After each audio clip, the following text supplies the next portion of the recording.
Thank you so much. Good afternoon, everyone. Honorable Minister of IT and Communications, Thiru Raja, Som Mittal, Ganesh Natarajan, members of the Executive Council, representatives from the industry, those who managed to grab a seat here and those who are standing at the back of the hall. It's like our IT industry keeps growing and the infrastructure does not keep pace with it. We continue to have this kind of a situation. Hopefully someday we'll get over it. I think so much covered the aspects of the industry very well. The industry has done well the last year, continuing to show the promise and potential as it did over the last several years. I'm just going to take a different tack and talk about it from a market or a customer perspective, which is something that I'll get to. But to begin with, I must acknowledge the contribution made by all the constituents. The industry here, the customers, the investors, the analysts, who have worked together to produce this win-win combination where the Indian industry in India has been able to deliver value to customers the world over. 2007 and 2008 has been a challenging year for the industry on several fronts.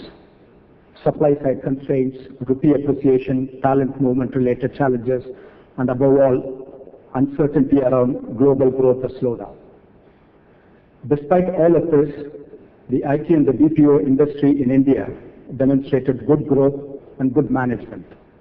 This clearly demonstrates the value the industry in India delivers to the market and the confidence of global corporations in India. The companies operating in India have diversified their service lines, diversified the industry segments they address, diversified into emerging markets, and thereby have the maturity to offer a portfolio of services to a portfolio of industries and geographies, thereby making the industry recession-proof to a good extent, although not to a great extent. I look at the current situation from the market perspective, that's our customer's perspective. If we call these challenging times for us in the industry, imagine the challenges that our customers are going through. Threat of a slowdown, shortage of talent in the home markets, escalating costs, pressures to keep jobs, and of course, competitive pressures in a globalized world. And those pressures will continue, and that is the new order. Likewise, the situation that we are facing today as an industry and the changes the industry is making to tackle it is the new order. It is not temporary, and let's not assume that the pressures will go away. This is clearly a learning for us in the industry. The pressure to manage costs and deliver solutions at the same or lower price points will continue. The pressures to be more efficient, to increase productivity, improve quality, and be agile 24/7 will be the new baseline. The pressures to take greater responsibility and be accountable for outcomes will only increase. I want to re-emphasize to the industry that the current belt tightening is not temporary. Come growth, come currency stability, come supply surpluses, the industry will have to operate at the new performance levels that we have established now, and those that don't will be driven out by competition.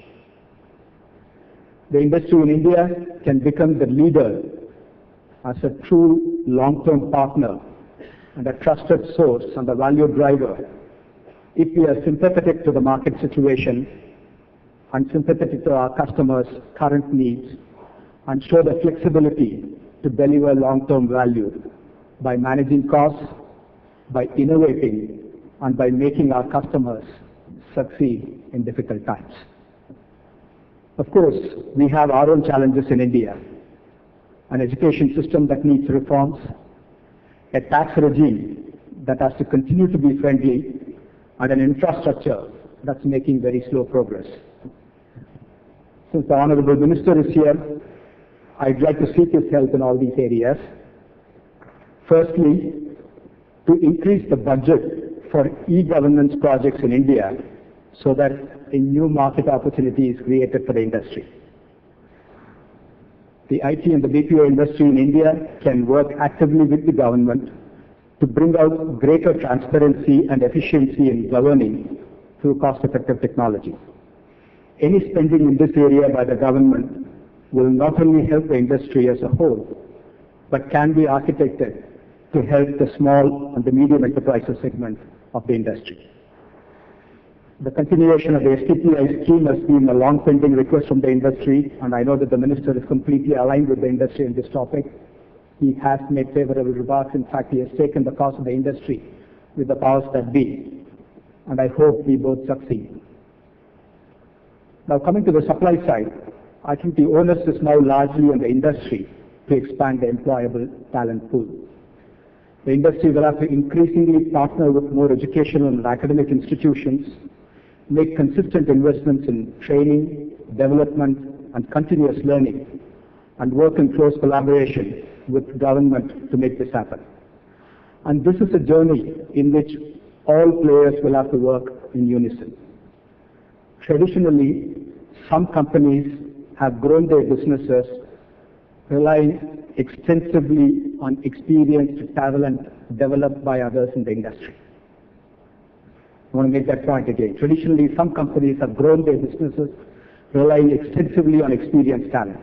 It's time now for all the players to create employable talent by partnering with education and academic institutions and making sizable investments in creating industry-relevant curriculum and training and address the supply-side issues of skill shortage so that together as an industry we can grow. These are two important points that I want to make to the industry. Clearly, contribution in the areas of training and developing the employable pool is very important. And to assume that the current situation is not temporary but the new baseline is very, very important if we have to continue to grow profitability in the current and the emerging context.